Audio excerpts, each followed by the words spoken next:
అందరికీ నమస్కారం. Welcome to our YouTube channel అనగనగా ఓ కథ. మంచి కథలు వినడానికి మా ఛానల్ను తప్పకుండా సబ్స్క్రైబ్ చేయండి. అలాగే మీ ఫ్రెండ్స్ అండ్ ఫ్యామిలీకి షేర్ చేయండి. ఈ అద్దనపూడి సులోచనారాణి గారు రాసిన ఆరాధన నవల 2వ భాగానికి స్వాగతం. మొదటిగా ఇదే భాగం వింటున్న వాళ్ళు ఎవరైనా ఉంటే డిస్క్రిప్షన్లో మొదటి భాగం లింక్ ఉంటుంది. అది విన్న తర్వాత ఇది వినండి. ఏమిటే వాగుతున్నావు? రాజేశ్వరమ్మ కాఫీ గ్లాస్తో గదిలోకి వస్తూ అంది. అన్నపూర్ణ ఆవిడిని చూడగానే చప్పున లేవబోయింది. పర్వాలేదులే, కూర్చో.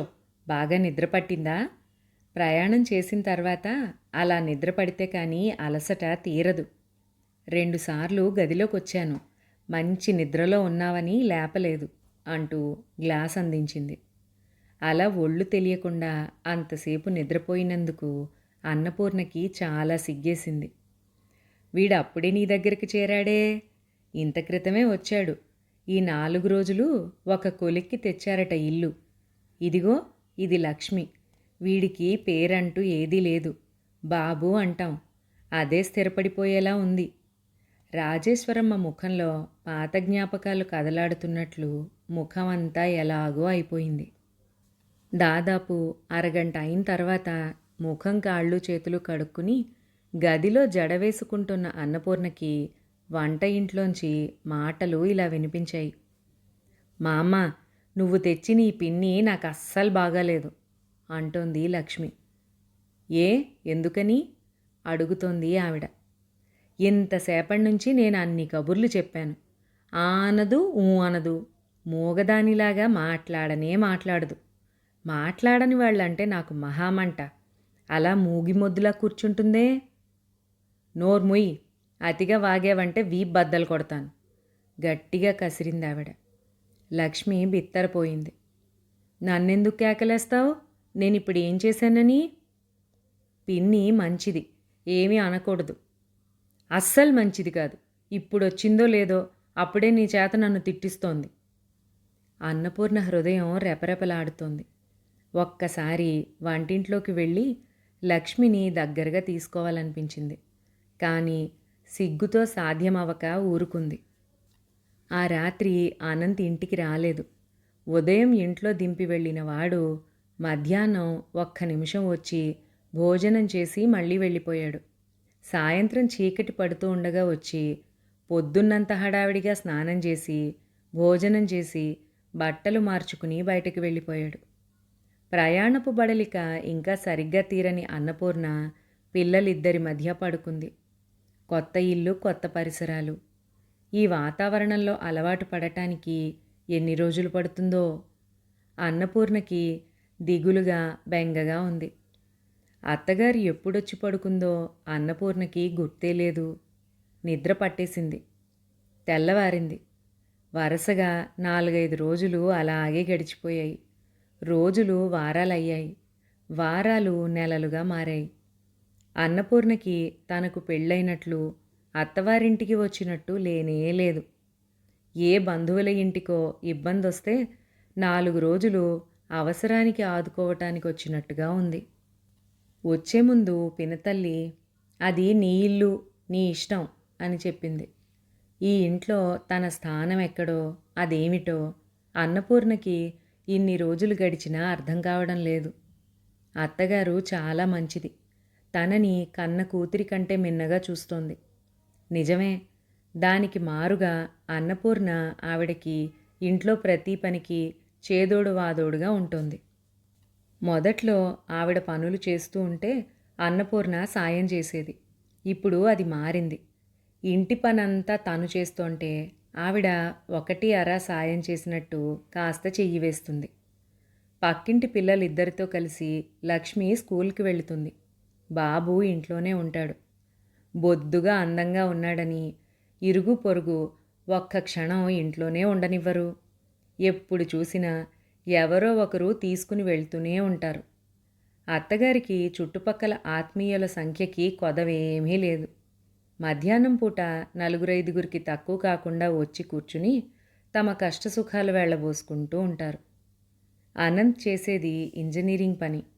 ఇరుగు పొరుగు అమలక్కల ద్వారా తెలిసిందేమిటంటే అతను ఉద్యోగం రిజైన్ చేసి ప్రైవేటుగా ఇళ్ళు అవి కట్టించటం కాంట్రాక్టులు తీసుకుంటున్నట్ట. అహర్నిశలు వాటికి సంబంధించిన పనిలో మునిగిపోయి ఉంటాడు. అతని గది విడిగా ప్రత్యేకంగా ఉంది.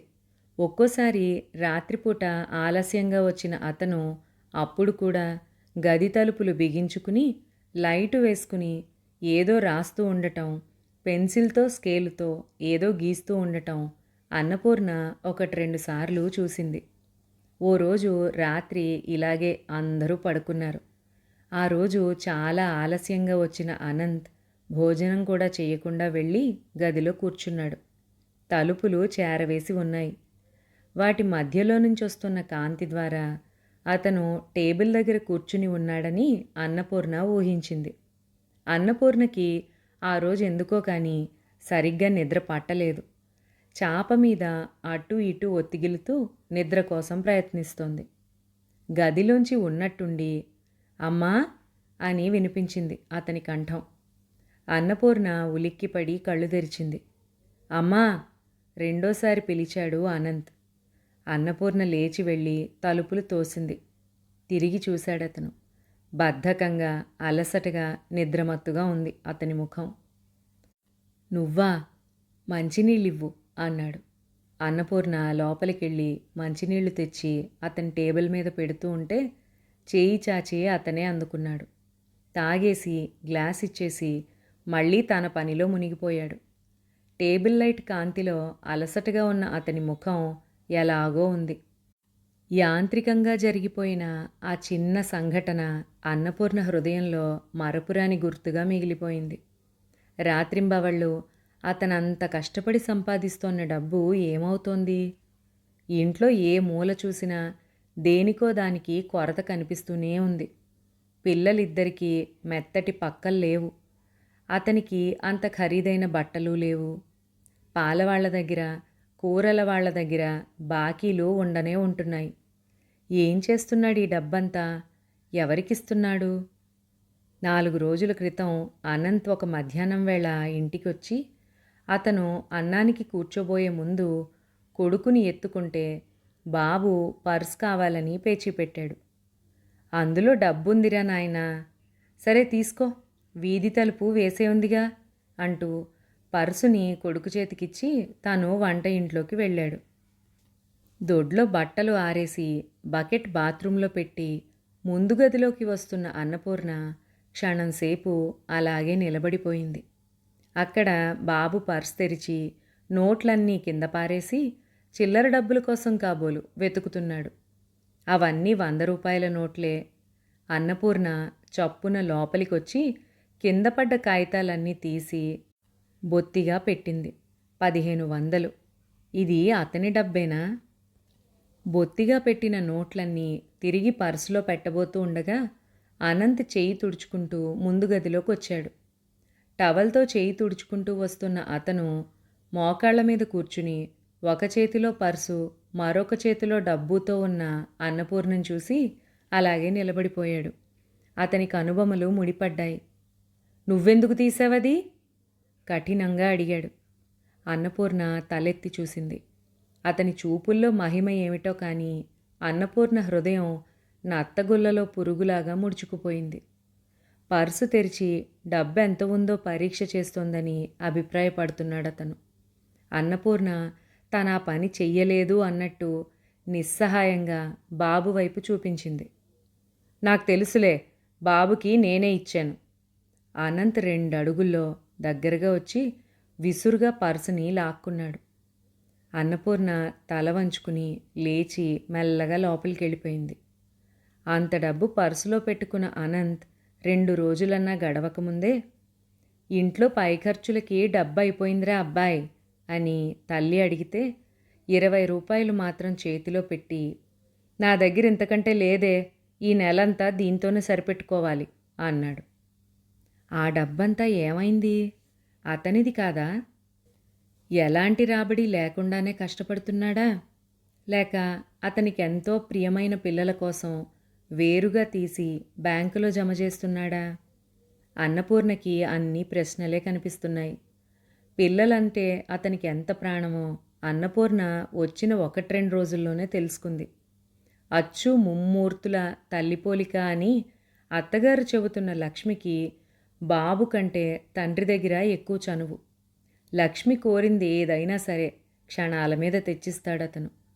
తండ్రి ఇంట్లో ఉన్నప్పుడు అతని వీపు మీద పడి ఊగుతూనో, షర్టు గుండీలు విప్పి పెడుతూనో, జుట్టు చెరిపి సరిచేస్తూనో దగ్గరగానే ఉంటుంది లక్ష్మి. అతను బయట నుంచి ఇంట్లో అడుగు పెట్టగానే ఎదురుగా లక్ష్మి కనిపించాలి. లేకపోతే వెంటనే అడుగుతాడు. కారణం ఏంటో తెలియదు కానీ బాబు ప్రత్యేకించి తండ్రి స్వయంగా రా బాబు అని పిలిస్తే తప్ప తనకి తానుగా దగ్గరికి వెళ్ళడు. అన్నపూర్ణ వచ్చి ఎక్కువ రోజులు కాకపోయినా ఆమె చుట్టూ తిరుగుతూ పిన్ని అంటూ హత్తుకుపోవడానికి ప్రయత్నిస్తాడు. ఒక్కోసారి అన్నపూర్ణ ఒళ్ళో కూర్చుని ఉన్నప్పుడు తండ్రి పిలిస్తే ఇష్టం లేనట్టుగా ముఖం పెట్టి తప్పనిసరిగా వెళ్ళినట్టు వెళ్తాడు. అన్నపూర్ణ మాత్రం పిల్లలిద్దరినీ సమంగా, స్నేహపూర్వకంగా, ఆదరంగా ఒకే రకంగా చూస్తుంది.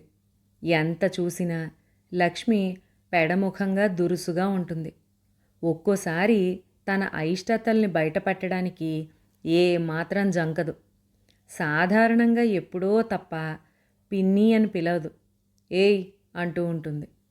రాజేశ్వరమ్మ గారు 1-2 సార్లు మందలించి ఇక విసిగిపోయినట్లుగా ఊరుకుంది. మా మధ్యన నువ్వు పరాయి మనిషివి అన్న భావం వయసులో చిన్నదైనా లక్ష్మి మాటల్లో చేతల్లో స్పష్టంగా కనపరిచేది. పిల్లలిద్దరితో ఆడుకుంటున్నప్పుడు అనంతిని చూడాలని అన్నపూర్ణ హృదయం పదే ఆరాటపడుతుండేది. వాళ్లతో కలిసి కూర్చున్నప్పుడు అతని ముఖాన విసుగు కానీ అలసట కానీ లేకుండా నవ్వుతూ తుళ్ళుతూ ఉంటాడు. కనుబొమ్మల మధ్య చికాకుని సూచించే ముడి లేకుండా, కళ్ళల్లో అలసట లేకుండా ప్రసన్నంగా ఉన్నప్పుడు చూస్తే అతని ముఖం ఎంతసేపు చూసినా తనివి తీరనంత సుందరంగా ఉంటాడు. అతను ఎదురుగా ఉన్నప్పుడు తల కూడా సరిగ్గా ఎత్తని అన్నపూర్ణ ఇలాంటి అవకాశం వచ్చినప్పుడల్లా చాటు నుంచి రెప్ప వాల్చకుండా చూస్తూ ఉంటుంది. మొదట్లో అతన్ని అలా చూడటమే ఆనందంగా భావించిన అన్నపూర్ణ సాధ్యమైనంత వరకు ఎప్పుడూ ఇంట్లో ఉన్నప్పుడు అతను అలా ఉండే పరిస్థితులు ఏర్పడేలాగా ప్రయత్నించసాగింది. ఆ రోజు ఆదివారం. రాజేశ్వరమ్మ ఉదయం లేచినప్పటి నుంచి హడావిడి పడుతోంది. ఆ రోజు మధ్యాహ్నం ఆవిడ పిన్నత్తగారి కూతుళ్ళు వస్తామని కబురు పెట్టారు. రాబోయే వాళ్ల కోసం వంట చేసేటప్పుడు అదే కుంపటి మీద కొన్ని ఫలహారాలు తయారు చేయించి పక్కన పెట్టించింది. ఇల్లంతా నీట్గా సర్దారు. ఆవిడ ఏది చెప్పినా ఇట్టే గ్రహించి చక్కగా అమర్చిపెట్టగల అన్నపూర్ణ చేతి కింద తోడుండటం వల్ల ఆవిడకి దేనికి శ్రమ కలగలేదు. మధ్యాహ్నం అవుతూ ఉండగా ముందుగది మళ్ళీ శుభ్రంగా ఊడ్చి చాపలు పరిచారు. వంట ఇంట్లో మంచినీళ్ళిచ్చే గ్లాసులు, ఫలహారాలు పెట్టే ప్లేటు మరోసారి కడిగి తుడిచి బోర్లించి సిద్ధంగా ఉంచారు. ఇంకా ఆ మూల ఈ మూల ఏదో సర్దుతోన్న కోడల్ని రాజేశ్వరమ్మ, పూర్ణ ఇంకేదైనా పనుంటే నేను చూస్తానులే, నువ్వు వెళ్ళి ముఖం కడుక్కునిరా, ఇవాళ జడ నేను వేస్తాను అంది. అన్నట్టుగానే ముఖం కాళ్ళు చేతులు కడుక్కుని వచ్చేసరికి రాజేశ్వరమ్మ దువ్వెన తీసుకుని వంట ఇంటి గుమ్మం ముందు కూర్చుని ఉంది. అన్నపూర్ణ జుట్టు విప్పుకుని వెళ్ళి ఆవిడ ముందు కూర్చుంది. రాజేశ్వరమ్మ మౌనంగా జుట్టు పాయలు విడదీసి చిక్కు తీయసాగింది. అన్నపూర్ణని చూడగానే ఎంతో సామాన్యంగా కనిపించే విగ్రహంతో చూపరుల దృష్టిని ఆకర్షించి అలాగే ఆకట్టుకునేది మాత్రం తలకట్టే. అది అందంగా, మెత్తగా, ఒత్తుగా, నల్లగా, భారంగా ఉంటుంది. జడ మరీ అంత గట్టిగా వేసుకుంటావే నువ్వు, వదులుగా వేసుకుంటే ఎంత బాగుంటుందో తెలుసా? రాజేశ్వరమ్మ అన్నపూర్ణని ముందుకు తిరగమని తల వంచి పాపిడి తీస్తూ అంది. అన్నపూర్ణకి కళ్ళల్లో నీళ్లు ఊరుతున్నాయి. పుట్టి పెరిగిన తర్వాత తనకు బుద్ధి తెలిసినప్పటి నుంచి ఇంతవరకు ఇలా ఎవ్వరి చేత జడ వేయించుకోలేదు. ఎప్పుడైనా సుస్థి చేసి మంచం మించి లేవలేకపోతే జుట్టు జడలు కట్టి పిచ్చిక గూడులాగా ఉండేది. పిన్ని అన్ని కబుర్లు చెప్పేది. అంత పని చేయించుకునేది. ఇతరులకి చెయ్యమని కూడా పురమాయించేది. కానీ ఎప్పుడైనా ఒకసారి ఒంట్లో బాగాలేక మంచం మీద నుంచి లేవలేకపోతే ఎన్ని విసుక్కునేదో. ఈ విదిలింపులకి తూట్లు పడిన హృదయం మళ్ళీ మామూలుగా మారడానికి చాలా రోజులు పట్టేది. అందుకే సాధ్యమైనంత వరకు ఎలాంటి అస్వస్థత శరీరాన్ని పీడిస్తోన్నా అన్నపూర్ణ మంచం మీద పడుకునేది కాదు. భగవంతుడు దయామయుడు. నోరివ్వకుండా మూగదాన్ని చేసినా పరిపూర్ణమైన ఆరోగ్యం ఇచ్చి ఆశీర్వదించాడు. తనని ఒక విధంగా అవిటిదాన్ని చేసి ఈ ప్రపంచంలోకి పంపించినందుకు దేవుణ్ణి ఎన్నడూ ఏమీ అనక, కేవలం అది తన దురదృష్టంగా కిందటి జన్మ పాప ఫలితంగా సరిపెట్టుకున్న అన్నపూర్ణ ఆరోగ్యం విషయం వచ్చేసరికి అదంతా ఆయన కనికరమే అన్నట్టు కృతజ్ఞతతో అంజలి ఘటిస్తుంది.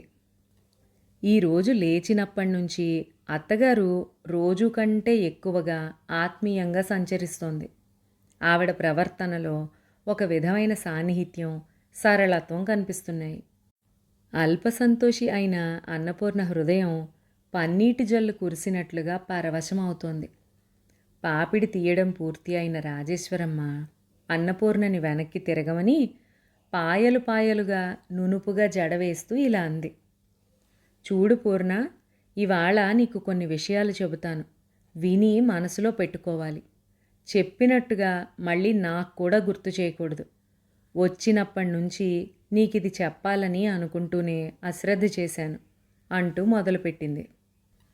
అన్నపూర్ణ గుండె బిగపట్టి ఒళ్ళంతా చెవులు చేసుకుని వినసాగింది. ఇప్పుడు మన ఇంటికి రాబోతున్నారే, వీళ్ళు మా పిన్నత్తగారి కూతుళ్ళు. పెద్దావిడ పేరు నాంచారమ్మ, రెండో ఆవిడ పేరు రుక్మిణమ్మ. పెద్దావిడకి ఒక్కర్తే కూతురు, పేరు సుధా.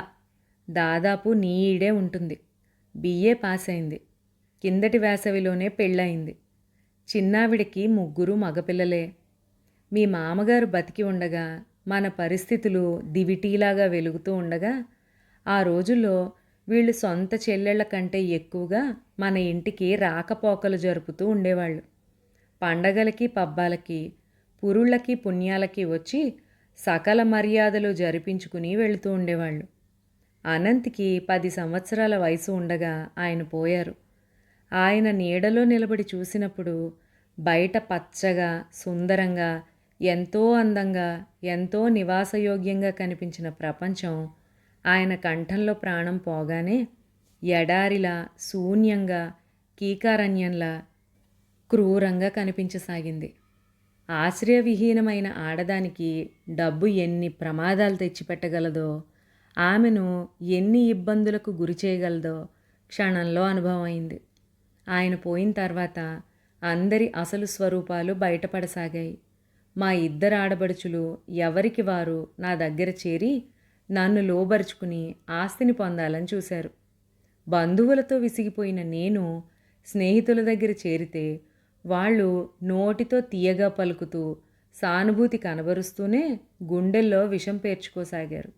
అప్పటినుంచి అనంత్ భవిష్యత్ కోసం ఈ ఆస్తిని నా చుట్టూరా చేరి రాబందుల్లాగా పీక్కు తినాలని చూసే వీళ్ళందరి నుంచి మెలకుగా తప్పించుకుని కాపాడటం కోసం ఈ పృథ్వీలో ఏ ఆడది పడరాని పాటలు నేను పడ్డాను. అనంత్ పెద్దవాడయ్యాడు. ఇంజనీరింగ్ పరీక్ష స్టేట్లో ఫస్ట్గా పాస్ అయ్యాడు. వాడు కూడా తండ్రిలాగే ప్రయోజకుడని తెలుసుకున్న బంధువుల్లో చాలామంది పెద్ద పెద్ద కట్నాలు ఆశగా చూపిస్తూ సంబంధాలు తీసుకొచ్చారు. నాకు డబ్బు దశకం మీద ఏమాత్రం మోజు లేదు. ఉన్న కోరికల్లా ఒక్కటే, నాకు ఆడపిల్లలు లేరు. రాబోయే నా కోడలు అనంత్ని అర్థం చేసుకుని వాడిని సుఖపెట్టే ఇల్లాలే కాకుండా కూతురుగా నామురిపని తీర్చగలది కూడా కావాలని. తల్లికి కూతురు దగ్గర ఎలాంటి చనువు స్వతంత్రం ఉంటాయో అలాంటివి ఇవ్వగల అమ్మాయిని నేను కోరుకున్నాను. అలాంటి పిల్ల కోసమే వెతకసాగాను. మా పెద్దాడబడుచు నాంచారమ్మకి తన కూతురు సుధనిచ్చి చేయాలని మహా ఉండేది. ఆ పిల్ల కూడా నేను చేసుకుంటే బావనే చేసుకుంటానని కూర్చుందట. ఓ రోజు భార్యాభర్తలిద్దరూ మా ఇంటికొచ్చి నా అభిప్రాయం అడిగారు. నేను నా మనసులో ఉన్న అభిప్రాయం బయటపెట్టాను.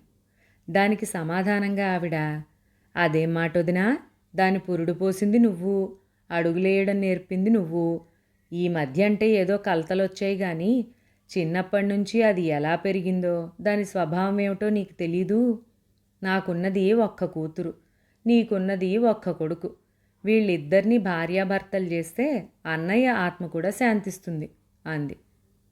అన్నయ్య మాట ఆవిడ తెచ్చినంత మాత్రాన నేనేమీ కరిగిపోలేదు. నా డబ్బు కోసం మీరెంత నీచంగా ప్రవర్తించారో మీ అన్నయ్యకి తెలిస్తే ఆయన ఆత్మ ఎంత ఘోషిస్తుందో నాకు తెలుసు అనుకున్నాను.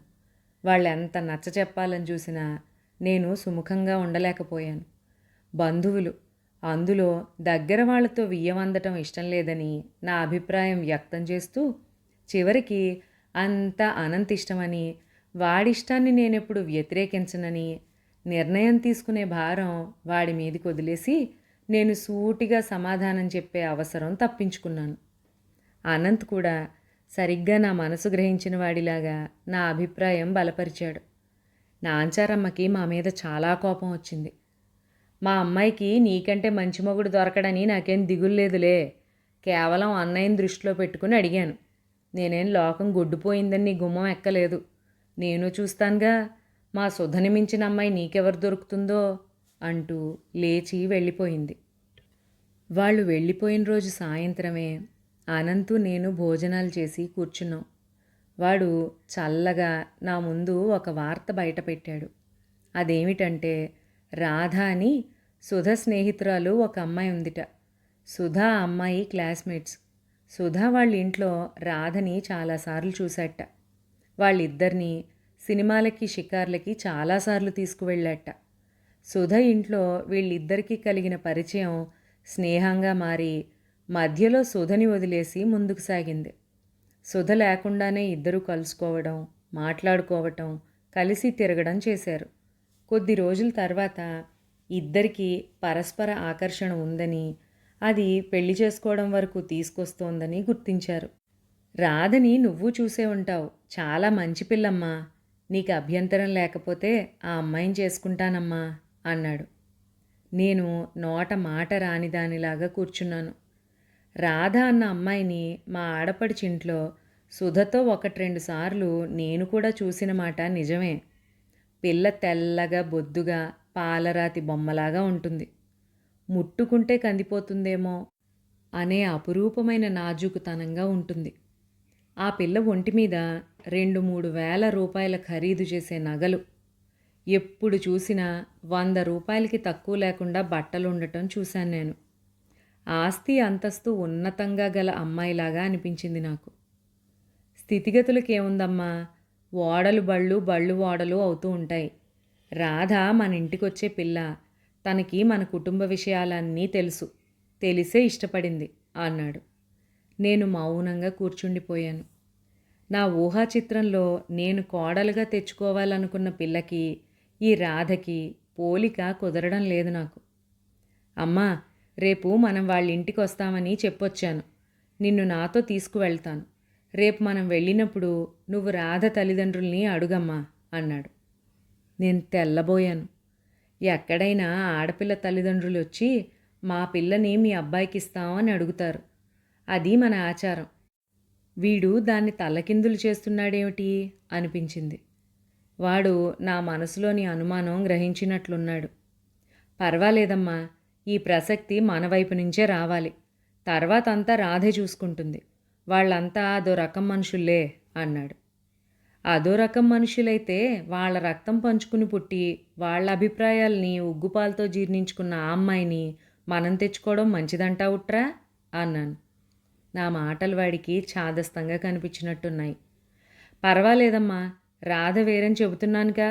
నేను ఆ అమ్మాయిని బాగా అర్థం చేసుకున్నాను. నీకు అలాంటి అనుమానం ఏమీ వద్దు" అన్నాడు దృఢంగా. "సరే, నీకంత నమ్మకం ఉంటే మంచిదే. కానీ అనంత్, ఈ పెళ్ళనేది ఉందే, ఇది 100 ఏళ్లకి సంబంధించిన సమస్య. ఈ అడుగు చాలా జాగ్రత్తగా వెయ్యాలి. నీ వయసుందే, అది మహా చెడ్డది. ఉద్రేకం చుక్కాని దగ్గర కూర్చున్న ఈ సమయంలో జీవిత నౌక ఏ దిక్కున వెడుతుందో కనిపెట్టలేని గుడ్డితనం వివేకాన్ని ఆక్రమిస్తుంది. పెళ్లి చేసుకునేటప్పుడు స్థితిగతులు, సాంప్రదాయం మొదలైన వాటిలో సామ్యం చాలా అవసరం. వీటిని అధిగమించడం మంచిదే, కాదనను. కానీ అధిగమించడం అంటే ఒక్కోసారి ఏటికి ఎదురీదడం అవుతుంది. ఆ ఎదురీతకి మనిషిలో బలమైన విశ్వాసం, దృఢచిత్తం, అమితమైన సహనం కావాలి. నేను నిన్ను కోరుకునేది ఒక్కటే. మనం నలుగురు వెళ్ళే బాటలో కాకుండా ఒంటరిగా వెళ్ళదలుచుకున్నప్పుడు మిగతా వాళ్ళ చేత నవ్వించుకోకుండా, వెక్కిరించబడకుండా ఉండాలి. అది చాలా ముఖ్యం. నీ హెచ్చరికలకి చాలా కృతజ్ఞుణ్ణమ్మా. నేనేది మర్చిపోయినా ఇప్పటి నీ మాటలు మాత్రం కల్లో కూడా మర్చిపోను. రాధ నాకు కావాలమ్మా. రాధ కోసం నేను ఏదైనా చేయగలను అన్నాడు. పసిపిల్లాడిలాగా వచ్చి నా ఒళ్ళో తల దాచుకుని ఆప్తమిత్రుడికి హృదయాంతరాళాల్లో ఉన్న రహస్యం ఏదో బయట పెడుతున్నట్టుగా చెబుతోన్న వాడి కోరికని నేను వ్యతిరేకించలేకపోయాను. మర్నాడు ఇద్దరం బయలుదేరాం. నువ్వు తయారవుతూ ఉండమ్మా, నేను టాక్సీ తీసుకొస్తాను అన్నాడు. పట్టుమని ఫర్లాంగులైనా లేదంటున్నావు. ఈ కాస్త దూరానికే టాక్సీ ఎందుకురా దండగా? నడిచి వెడదాం, కాకపోతే బస్సులో వెడదాం అన్నాను. నీకు తెలియదులేమ్మా, టాక్సీలోనే వెడదాం అనేసి బయటికి వెళ్ళిపోయాడు. తీరా రాధ వాళ్ళ ఇంటి ఆవరణలో టాక్సీ వచ్చి ఆగినప్పుడు కానీ నాకు మావాడు టాక్సీయే కావాలని ఎందుకన్నాడో అర్థమవ్వలేదు. నేను విప్పారిన కళ్ళతో చుట్టూ కలయజూశాను. సరికొత్త డిజైన్లతో అత్యంత ఆధునికంగా ఉన్న మేడ, ఇంటి ముందు పెద్ద పూలతోట ఉంది. మా కారు వచ్చి ఆగగానే ముందు వరండాలో కుర్చీలు దులుపుతోన్న నౌకరొకడు పరిగెత్తుకుంటూ వచ్చి టాక్సీ తలుపు తెరిచి మా వాడికి సవినయంగా సలాం చేశాడు. ఇంటి చుట్టూ ఉన్న ఆవరణంతా పరిశుభ్రంగా తళతళలాడుతూ ఉంది. ఇది ఇల్లా, దేవేంద్ర భవనమా అనుకున్నాను నేను. టాక్సీ దిగి లోపలికి వెళుతున్న మమ్మల్ని ఇంట్లోకి ఆహ్వానించటానికి ఎదురు ఎవ్వరూ రాలేదు. నౌకరు మేము వచ్చామని చెప్పటానికి కాబోలు లోపలికి పరిగెత్తాడు. మేము వరండా దాటి ముందున్న పెద్ద హాల్లోకి వచ్చాం. మావాడు నన్ను సోఫాలో కూర్చోపెట్టి తను నా వెనకగా వచ్చి నిలబడ్డాడు. ఎంతో విశాలంగా ఉన్న ఆ గదిని, వేల ఖరీదు చేసే ఆ ఫర్నిచర్ని, అక్కడక్కడ అందం కోసం పెట్టిన అపురూపమైన చిన్న చిన్న సామాన్లని చూసేసరికి నాకు కళ్ళు తిరిగాయి. ఇంత ఐశ్వర్యంలో పుట్టి పెరిగిన పిల్లని ఏం చూసుకుని, ఏ ధైర్యంతో మావాడు తన జీవితంలోకి ఆహ్వానిస్తున్నాడు? ఇది కేవలం యవ్వనోద్రేకం వల్ల కలిగిన పిచ్చి సాహసం మాత్రమే. అసలే మా వాడికి చొరవ, తెగింపు ఎక్కువ. దానికి తోడు ఉన్మాదం లాంటి వయసు వాణ్ణి మరీ రెచ్చగొడుతోంది. వీడికి బొత్తిగా యుక్తాయుక్త విచక్షణా జ్ఞానం నశించింది అనుకున్నాను. ఈ పరిసరాల్లో కింద పరిచిన అందమైన తివాచీ మీద ఉన్న ఖరీదైన ఆ సోఫాలో కూర్చున్న నేను, ₹25 ఖరీదు కూడా చేయని ఖద్దరు చీర కట్టుకుని వచ్చిన నేను, వాళ్లను పిల్లనిమ్మని అడగటం వియ్యమందటమా? నా ఒంటి మీద ఏ మాత్రం తెలివున్నా నేను అలాంటి హాస్యాస్పదమైన పని చెయ్యను.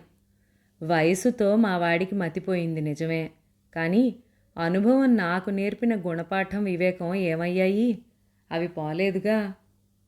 నేనిలా ఆలోచిస్తూ ఉండగా ముందుగా రాధ పైనుంచి దిగొచ్చింది. ఆ అమ్మాయి మా వాడివైపు చూసి చిరునవ్వు నవ్వి నాకు దగ్గరగా వచ్చి 2 చేతులు జోడించి నమస్కరించి నాకెదురుగా ఉన్న సోఫాలో కూర్చుంది. నాన్నగారు, అమ్మగారు వస్తున్నారు అంది. సాధారణంగా మన ఇళ్లల్లో అయితే ఇంటికి ఎవరైనా వస్తే లోపల మనం ఎలాంటి తొందర పనిలో ఉన్నా అదలా విడిచిపెట్టి ఎదురు వెళ్ళి కుశల ప్రశ్నలు వేసి ఆత్మీయంగా ఆహ్వానించి ఇంటి లోపలికి తీసుకువస్తాం. ఇంట్లో ఇంతమంది నౌకర్లు కనిపిస్తున్నారు. రాధ వాళ్ళమ్మ అంత తీరుబడి లేని పని ఏం చేస్తోందో.